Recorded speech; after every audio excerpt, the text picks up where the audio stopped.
अस्सलाम वालेकुम। आज हम लोग PHA कुली रोड पे मौजूद है और हमारे पास brand new 4080 house for sale के लिए आ रहा है।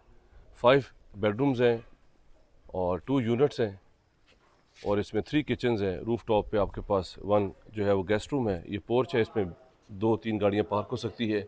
पानी का कोई प्रॉब्लम नहीं है, गैस पानी बिजली हर चीज़ मौजूद है।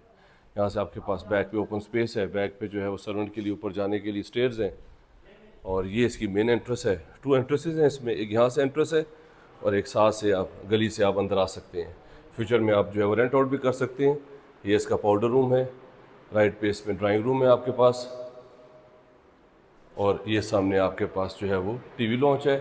साथ किचन है, सेम ऐसी किचन ऊपर है। नीचे हमारे पास 2 बेडरूम्स हैं, ऊपर हमारे पास 3 बेडरूम्स अकोमोडेशन है। अगर आप इस तरह की प्रॉपर्टी में इंटरेस्टेड हैं, मेरे नंबर पे कॉल कर लें।